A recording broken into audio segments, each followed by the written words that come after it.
印尼警方伫个巴厘岛一间别庄呢，抓到103名涉嫌网络诈骗的外国人，全部拢是对台湾来的。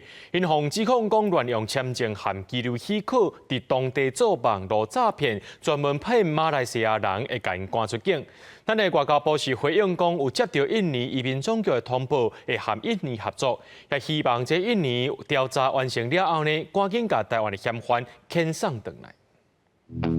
较前好所在，移民官出动为大门攻入去，嘛翻过墙突击，真济路顶开搜查，厝内大阵人全部互抓出来，下令拍伫涂骹。印尼移民机关26这波行动，掠着上百人牵涉到网络犯罪，违反移民相关法规，嘛查扣真济手机甲电脑，现场阁发现真济本咱国的护照。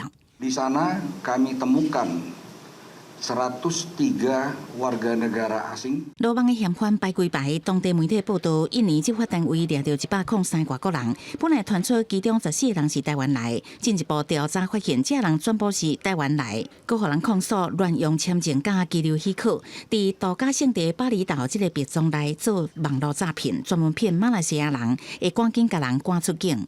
103 orang warga negara asing tersebut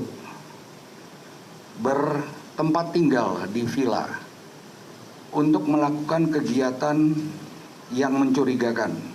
Yang kami duga adalah kegiatan yang melakukan kejahatan cyber。个人海外牵涉不法，毋是头一届。柬埔寨进前掠到3个台湾籍诈欺犯，伫当地互人起诉。马来西亚警方也捌配合假检警诈骗机房，敢若台湾籍就掠到19人。真侪年前，也有超过200个台湾人伫西班牙做电信诈欺，互人掠到。即届阁有个人伫海外牵涉到犯罪。咱外交部证实，已经有接到印尼移民总局的通报。